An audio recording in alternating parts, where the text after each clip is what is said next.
Halo teman-teman, Assalamualaikum warahmatullahi wabarakatuh. Perkenalkan, nama saya Sri Rahma Astuti, mahasiswa dari jurusan manajemen.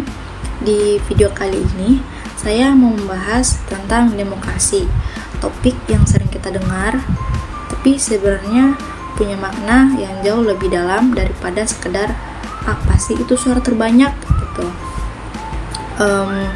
Demokrasi itu bukan cuma soal pemilu atau kampanye, tapi juga soal bagaimana kita sebagai warga negara punya hak dan peran dalam kehidupan berbangsa dan bernegara. Jadi, yuk kita bahas bareng-bareng. Semoga penjelasan saya bisa menambah pengetahuan teman-teman, terutama buat teman-teman yang lagi belajar atau nyari referensi soal demokrasi Indonesia. Langsung aja yuk kita mulai.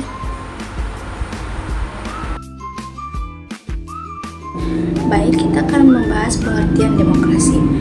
Apa sih itu demokrasi? Demokrasi itu berasal dari bahasa Yunani, yaitu dari kata demos yang berarti rakyat dan kratos yang berarti kekuasaan atau pemerintahan. Secara sederhananya, demokrasi itu berarti pemerintahan dari rakyat, oleh rakyat, dan untuk rakyat. Kita juga akan membahas secara apa lebih lengkapnya itu apa sih demokrasi itu. Dalam pengertian demokrasi ini ada juga pengertian modern demokrasi yang tidak hanya dimaknai oleh bentuk pemerintahan semata, melainkan juga sebagai sistem politik, nilai budaya, dan tata kelola kekuasaan yang memberikan ruang partisipasi aktif bagi seluruh warga negara. Nah, demokrasi menempatkan rakyat sebagai pemegang kedaulatan tertinggi. Dalam sistem ini, rakyat bukan hanya sebagai objek, tetapi juga sebagai subjek dalam proses pengambilan keputusan politik pemerintahan yang demokratis, ditandai dengan adanya transparansi, akuntabilitas, penghormatan terhadap hak asasi manusia, serta dijamin kebebasan sipil seperti kebebasan berbicara, berkumpul, dan beragama. Baik, saya akan menjelaskan tentang bentuk-bentuk demokrasi. Yaitu yang pertama, demokrasi langsung. Demokrasi langsung adalah bentuk demokrasi di mana rakyat secara langsung terlibat dalam proses pengambilan keputusan politik tanpa melalui wakil sistem. Ini pernah diterapkan di dalam demokrasi Athena kuno, di mana warga negara secara aktif menghadiri pertemuan dan memberikan suara atas kebijakan tertentu. Namun dalam negara modern ini, demokrasi langsung sulit diterapkan secara menyeluruh, ya karena jumlah penduduk yang besar dan wilayah yang luas. Meski demikian, beberapa elemen demokrasi langsung masih digunakan, misalnya melalui referendum atau jejak pendapat rakyat. Demokrasi perwakilan adalah bentuk demokrasi di mana rakyat memilih wakil-wakil mereka melalui pemilu untuk mewakili aspirasi dalam lembaga legislatif dan pemerintahan. Bentuk ini paling banyak digunakan di dunia modern karena lebih efisien dan mengelola negara yang lebih besar dan kompleks. Wakil rakyat bertanggung jawab kepada konstituen dan dapat diganti melalui pemilu jika tidak menjalankan amanahnya tersebut. Sama dengan ini, demokrasi parlementer, di mana sistem parlementer kekuasaan eksklusif dipegang oleh Perdana Menteri yang dipilih dari dan bertanggung jawab kepada parlementer kepada negara seperti presiden atau raja yang bersifat simbolis dan tidak memiliki demokrasi parlementer ini juga itu tidak memiliki kekuasaan pemerintahan langsung. Sistem ini memungkinkan hubungan yang erat antara legislatif dan eksekutif, namun dapat menimbulkan ketidakstabilan jika koalisi pemerintahannya lemah. Berbeda dengan demokrasi presidensial. Di dalam sistem presidensial, presiden dipilih langsung oleh rakyat, memiliki kekuasaan eksklusif yang terpilih, dan legislatif presiden bertindak sebagai kepala negara yang sekaligus itu kepala pemerintah Indonesia sejak reformasi 1998. itu menerapkan sistem yang demokrasi presidensial ini, di mana presiden memiliki masa jabatan tetap dan tidak dapat diberhentikan sembarangan oleh parlemen. Oke, demokrasi liberal. Demokrasi liberal itu apa sih teman-teman? Ya, itu menekankan pada kebebasan individu, hak asasi manusia, pasar bebas, dan perlindungan hukum negara. Dalam sistem ini dibatasi perannya dan lebih berfungsi sebagai pengatur agar kebebasan tidak saling melanggar. Contoh negara yang menganut demokrasi liberal ini yaitu Amerika Serikat dan beberapa di Eropa Barat lainnya. Kalau demokrasi sosial itu menggabungkan prinsip kebebasan individu dengan keadilan sosial. Negara memiliki peran aktif dan menjamin kesejahteraan rakyat melalui kebijaksanaan ekonomi sosial dan redistribusi kekayaan. Contoh penerapannya demokrasi sosial ini dapat di negara-negara Skandinavia seperti Swedia. Demokrasi konstitusional adalah bentuk demokrasi yang dibatasi oleh konstitusi atau undang-undang dasar. Konstitusi mengatur pembagian kekuasaan, struktur lembaga negara, dan hak-hak warga negara yang tidak boleh dilanggar oleh pemerintah. Kalau demokrasi Pancasila itu apa sih? Demokrasi Pancasila adalah bentuk demokrasi khas Indonesia yang dilandaskan atau berlandaskan pada nilai-nilai Pancasila. Demokrasi ini menjunjung tinggi nilai musyawarah, mufakat, keadilan sosial, serta menghormati keberagaman suku, agama, dan budaya ciri khas. Demokrasi Pancasila ini adalah pengambilan keputusan melalui mekanisme musyawarah, bukan voting atau suara terbanyak sementara. Nilai-nilai demokrasi. Di sini ada 10 nilai-nilai demokrasi. Apa sih itu nilai-nilai demokrasi? Nilai-nilai demokrasi adalah prinsip dasar yang menjadi landasan moral dan etika dalam sistem pemerintahan demokrasi.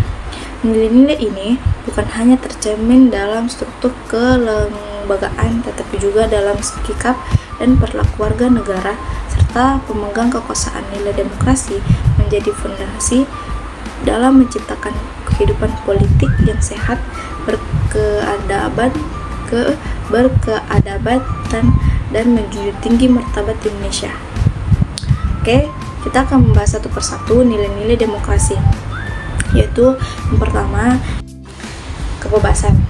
Kebebasan adalah inti dari demokrasi yang menjamin setiap individu memiliki hak untuk berpikir, berbicara, berserikat, dan berekspresi tanpa tekanan atau paksaan. Kebebasan ini mencakup kebebasan politik, kebebasan sipil, dan kebebasan beragam yang semuanya dilindungi oleh hukum. Oke, persamaan hak. Dalam demokrasi, setiap warga negara memiliki kedudukan yang sama di depan hukum dan dalam proses politik.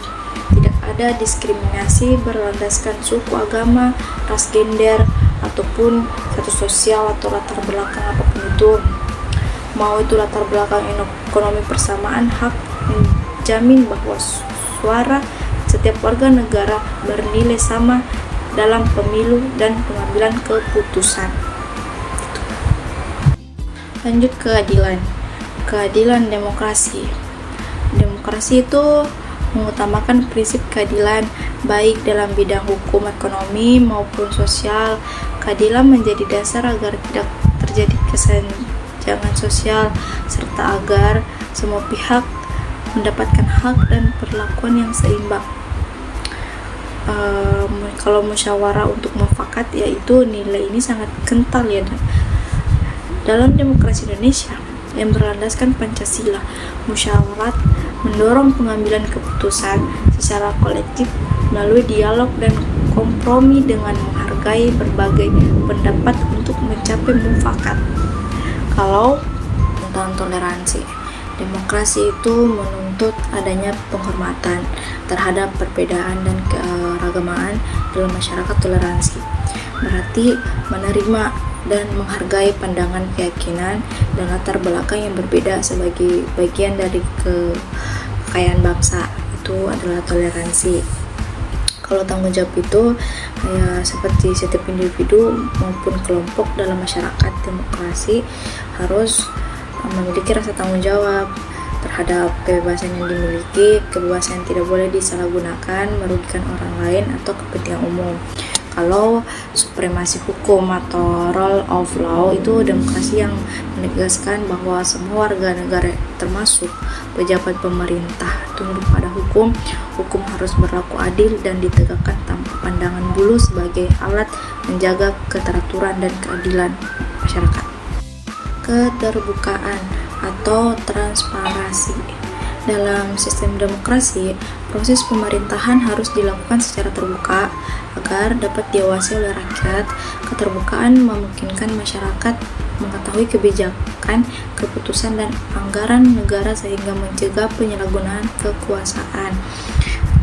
Kalau yang ke-9 itu partisipasi aktif warga negara. Ya, demokrasi menuntut ketertiban aktif warga negara dalam kehidupan politik seperti pemilu, musyawarah politik, serta kegiatan sosial dan organisasi masyarakat. Partisipasi ini merupakan bentuk tanggung jawab dan kepedulian terhadap pembangunan negara. Dan yang ke-10 itu adalah kontrol sosial. Rakyat dalam demokrasi memiliki hak dan kewajiban untuk mengawasi jalannya pemerintahan. Kontrol sosial dapat dilakukan melalui media massa, lembaga pengawasan masyarakat sipil, atau partisipasi langsung. Nilai-nilai demokrasi tersebut ini harus diperlihatkan, ditanamkan, dan dijadikan budaya dalam kehidupan sehari-hari agar sistem demokrasi dapat berjalan dengan sehat dan berkelanjutan. Macam-macam demokrasi yang pernah berlaku di Indonesia. Nah, aku akan menceritakan sedikit tentang demokrasi yang pernah berlaku di Indonesia, dan kita akan menyimak satu video di mana video ini tentang demokrasi. Mereka datang.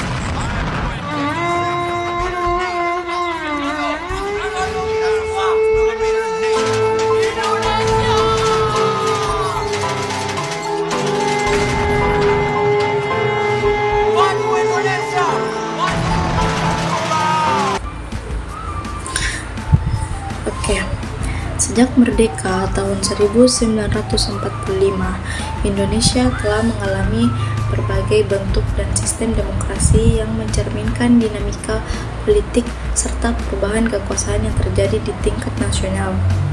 Macam-macam demokrasi yang pernah diterapkan di Indonesia mencerminkan proses adaptasi dan pencairan sistem pemerintahan yang panjang sesuai dengan karakter bangsa dan kondisi sosial politik pada masanya. Ya, berikut adalah bentuk-bentuk demokrasi yang akan saya jelaskan. Yang pertama itu demokrasi parlementer. Ya, pada tahun 1945 sampai dengan 1959.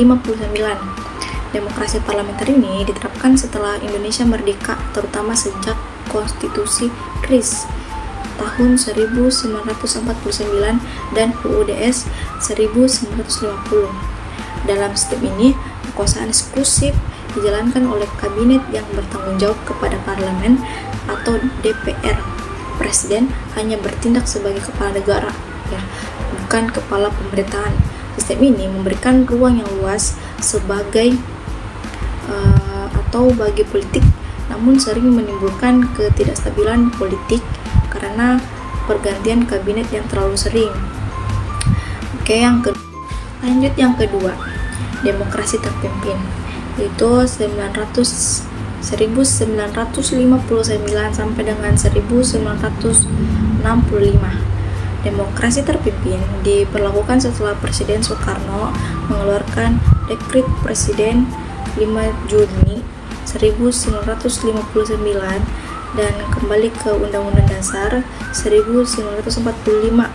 Di dalam sistem ini, Presiden memegang kekuasaan yang sangat dominan dan sebagai keputusan politik terpusat pada suatu orang, yang itu Presiden. peran parlemen dikurangi, sementara kekuatan militer dan partai politik tertentu sebagai PKI sangat berpengaruh. Kebebasan berpendapat dibatasi dan kehidupan demokrasi sangat dikendalikan oleh pemerintahan pusat. Yang ketiga itu demokrasi Pancasila Orde Baru, di mana pada tahun 1966 sampai dengan 1998, yaitu setelah tumbangnya demokrasi terpimpin, pemerintahan Orde Baru di bawah Presiden Soeharto memperkenalkan kembali demokrasi Pancasila, namun praktiknya lebih mengarah pada otoritarisme, di mana presiden memegang kekuasaan besar dan pemilu hanya formalitas. Kebebasan politik sangat dibatasi, partai politik dikooptasi, dan masyarakat sipil ditekankan melalui pengawasan ketat aparat keamanan. Meskipun secara formal demokrasi tetap dijalankan, tetapi substansi demokrasi tidak berkembang secara sehat. Dan yang keempat itu demokrasi reformasi, pada tahun 1998 sampai dengan sekarang. Demokrasi reformasi lahir pasca runtuhnya resmi Orde Baru pada tahun 1998 sebagai respons atas tuntutan rakyat terhadap kebebasan dan keadilan demokrasi Indonesia. Saat ini ditandai dengan pemilu langsung, multipartai, kebebasan pers, serta partisipasi aktif masyarakat sipil. Presiden dipilih langsung oleh rakyat dan lembaga negara memiliki fungsi yang lebih seimbang. Meskipun telah banyak kemajuan, demokrasi di era reformasi ini masih menghadapi tantangan seperti politik uang, polarisasi elit, korupsi, dan rendahnya literasi politik. Perkembangan paham demokrasi. Di slide saya itu cuma poin-poin, tapi saya akan menjelaskan lebih inti dan rinci lagi apa itu perkembangan paham demokrasi. Dan yang pertama itu adalah akar historis demokrasi di dunia. Itu paham demokrasi pertama kali berkembang di dunia barat, khususnya di Yunani kuno sekitar abad ke-5 Masehi. Di kota Athena, rakyat berpartisipasi langsung dalam pengambilan keputusan melalui sistem majelis rakyat. Meskipun hal ini hanya dimiliki oleh warga laki-laki, bebas sistem ini merupakan bentuk awal dari demokrasi langsung yang menekankan ketertiban rakyat dan urusan pemerintahan. Setelah itu, masa Yunani dan Romawi kuno, sistem demokrasi mengalami masa Yunani dan Romawi kuno. Setelah demokrasi mengalami kemunduran pada abad pertengahan karena dominasi kekuasaan gereja dan feodalisme. Kebangkitan kembali semangat demokrasi muncul pada abad ke-17 hingga ke abad 18 melalui pemikiran filsuf seperti John Locke, Montesquieu, dan Rousseau yang memperjuangkan hak individu dan pemerintahan berdasarkan hukum. Revolusi Amerika tahun 1976 dan Revolusi Prancis itu pada tahun 1789 menjadi tonggak penting bagi munculnya demokrasi modern dengan konsep kedaulatan rakyat dan penghapusan absolutisme. Indonesia dan demokrasi awal. Di Indonesia, nilai-nilai demokrasi mulai masuk melalui pendidikan kolonial dan gerakan nasionalisme pada awal abad ke-20. Organisasi-organisasi seperti Budi Utomo, Sarekat Islam, dan Indische Parti menjadi pelopor kesadaran politik rakyat dan memperjuangkan hak-hak sipil serta kemerdekaan. Setelah proklamasi kemerdekaan 17 Agustus 1945, demokrasi di Indonesia diterapkan dengan berbagai dinamika. Nah, Orde Baru ini menerapkan demokrasi Pancasila, namun dalam praktiknya bersifat otoriter dan membatasi kebebasan sipil.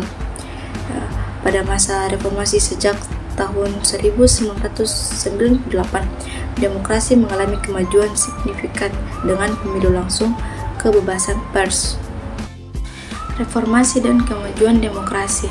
Meski demokrasi telah berkembang dan diterapkan di banyak negara, termasuk Indonesia, tantangan terhadap demokrasi tetap ada: kesenjangan sosial politik, identitas politik, uang, rendahnya literasi politik, serta melemahnya institusi demokrasi menjadi hambatan bagi kualitas demokrasi.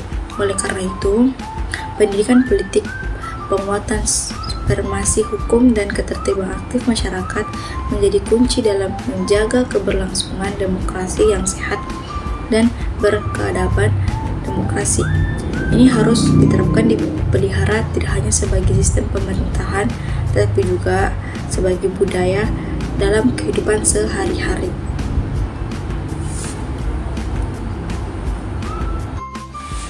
Globalisasi dan demokrasi digital.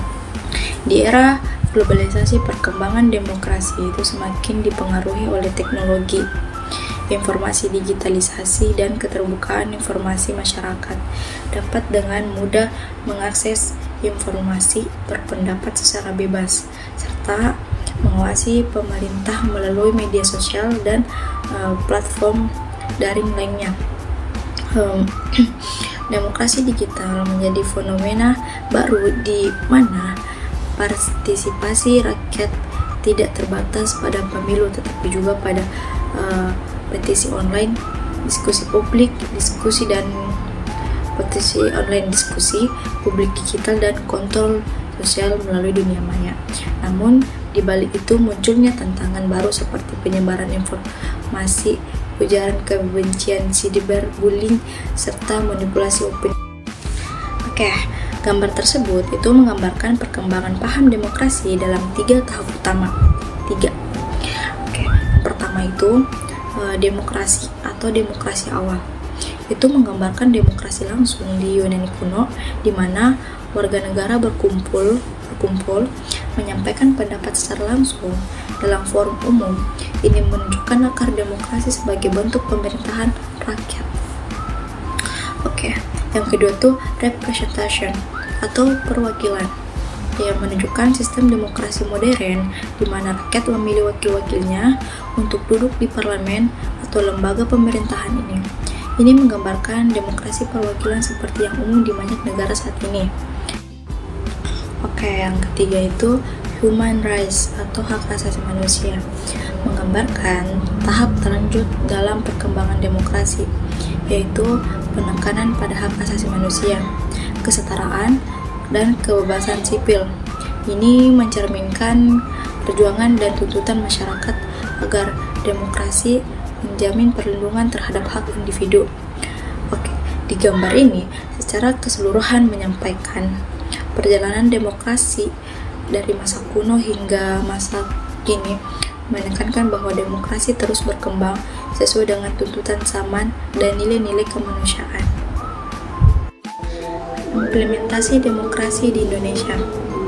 Yang pertama itu kedaulatan rakyat atau pemilu, yaitu pemilu langsung, umum, bebas, rahasia, jujur, dan adil, atau luber dan jurdil.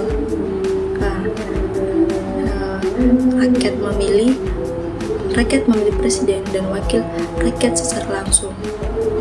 Dan yang kedua itu kompetisi politik atau parpol dan calon pemimpin, yaitu persaingan terbuka antar partai dan kandidat dalam pemilu. Warga pendidikan politik masyarakat. Yang ketiga itu kebebasan pers dan berpendapat, itu warga bebas menyampaikan kritik dan saran. Pers bebas sebagai pilar keempat demokrasi. Yang keempat itu kehidupan sosial budaya demokratis. toleransi dan musyawarah dalam masyarakat majemuk, dan kegiatan demokratis di tingkat lokal atau musyawarah warga atau BPD. Kalau yang kelima, kesadaran demokratis dalam pendidikan dan keluarga, yaitu pendidikan demokrasi secara dini atau keluarga dan sekolah, dan penguatan nilai kejujuran, keadilan, dan tanggung jawab. Dan yang keenam itu tantangan demokrasi, ya politik uang seperti itu, korupsi juga, oligarki, rendahnya literasi politik, dan penyalahgunaan media digital, serta polarisasi masyarakat. Oke teman-teman, jadi itu aja dulu ya obrolan kita soal demokrasi, sistem yang katanya dari rakyat, oleh rakyat, dan untuk rakyat. Tapi jangan sampai cuma slogan doang ya. Sebagai mahasiswa, jangan cuma sibuk rebahan sama ngeluh di internet atau di Instagram doang. Saatnya melek-lek politik, berani speak up, dan ikut ngasih warna buat negeri ini. Demokrasi nggak akan jalan tanpa rakyatnya yang waras dan peduli. Thanks banget juga ya udah nyimak sampai akhir. Kalau presentasi ini ngasih sing, alhamdulillah. Kalau bikin ngantuk ya semua ngantuknya demokratis juga ya. Sekian dari saya. Assalamualaikum warahmatullahi wabarakatuh, dan salam mahasiswa.